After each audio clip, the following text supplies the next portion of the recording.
ধন্যবাদ। এবার আমি অনুভূতি ব্যক্ত করার জন্য মঞ্চে আহ্বান জানাচ্ছি জনাব তারিকুল ইসলাম ভূঁইয়া, চেয়ারম্যান জনতার অধিকার পার্টি। জনাব তারিকুল ইসলাম ভূঁইয়া, চেয়ারম্যান জনতার অধিকার পার্টি।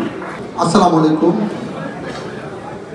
আজকের নতুন রাজনৈতিক দল আমজনতা পার্টির আত্মপ্রকাশ অনুষ্ঠানে আমাকে আমন্ত্রণ জানার জন্য এই পার্টির সকল সমর্থক এবং সদস্য এবং পার্টির সম্মানিত আজকের সদস্য সচিব ফাতেমা তাসনিমের প্রতি কৃতজ্ঞতা প্রকাশ করছি। আমাকে মঞ্চে বক্তব্য দেওয়ার সুযোগ করে দেওয়ার জন্য কৃতজ্ঞতা প্রকাশ করছি। শুধু দুটি কথা বলে শেষ করব। রফিকুল আমিনের সাথে আমার দেখা হয়নি, কিন্তু ওনার নাম শুনেছে। কিন্তু দুর্ভাগ্যজনক বিষয়, 28 অক্টোবরের পর যখন আমি জেলে যাই, একদিন উনি কেরানীগঞ্জের দিকে মনে হয় হাঁটতেছি, সম্ভবত ধারে ছিল তো কনফার্ম করতে পারিনি। দূর থেকে একজন বলছে ডেস্টিনির এমডি সাহেব হাঁটতেছে। ভাবলাম যে দেখা করা যাবে না। তো ওখানকার জেল সুপার আমাকে বললো যে ভাই দেখা করা যাবে না। আমি সেলে বন্দি ছিলাম, সেল থেকে বের হওয়া অনেক কঠিন ছিল।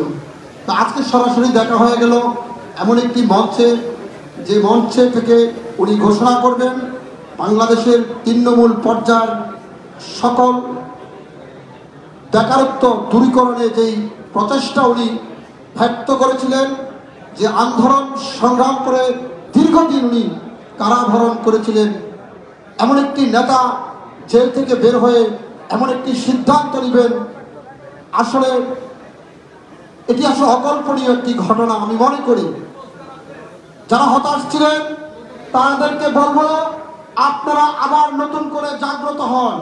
হয়তো নতুন কোনো প্ল্যান আপনাদের জন্য অপেক্ষা করছে, ধৈর্য ধরেছেন, বাস্তবায়ন হবে।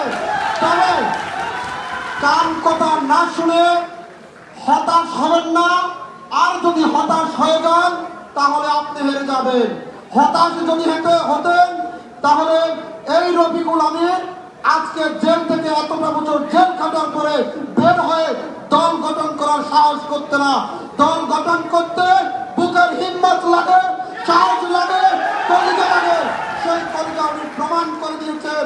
তৃণমূল পর্যায়ে যেই সমস্ত ওনার শুভাকাঙ্ক্ষীদেরকে রেখে গিয়েছিলেন, যারা হতাশ হয়েছিলেন, তাদের মনে আজকে আশার আলো তিনি জাগ্রত করেছেন। পরিশেষে এতটুকু বলবো, যাকে সদস্য সচিব করেছেন, অনেকে হয়তো সোশ্যাল মিডিয়াতে তাকে ইতিমধ্যে কিছু রিচার্জ করেছেন, কিনেছেন। অত্যন্ত নর্ম, ভদ্র এবং দক্ষ সংগঠক বলে আমার কাছে মনে হয়। আমার সাথে প্রায় দেখা হয়, সবসময় দেখা হয়, রাস্তাঘাটে রাজপথে দেখা হয়, কথা হয়। কিন্তু যখনই হয় সালাম দোয়া বিনিময় করতে কোনো প্রকারে ভুলেন না। অত্যন্ত আপনাদের সদস্য সচিব নিরহংকারী একটা মানুষ। তাকে যদি আপনারা, এই দুজন ব্যক্তিকে যদি আপনারা কাজে লাগাতে পারেন, বাংলাদেশে এমপি মন্ত্রী মিনিস্টার নয়, বাংলাদেশের কর্মসংস্থানের ক্ষেত্রে উন্নয়নের ভূমিকা তারা রাখতে পারবে।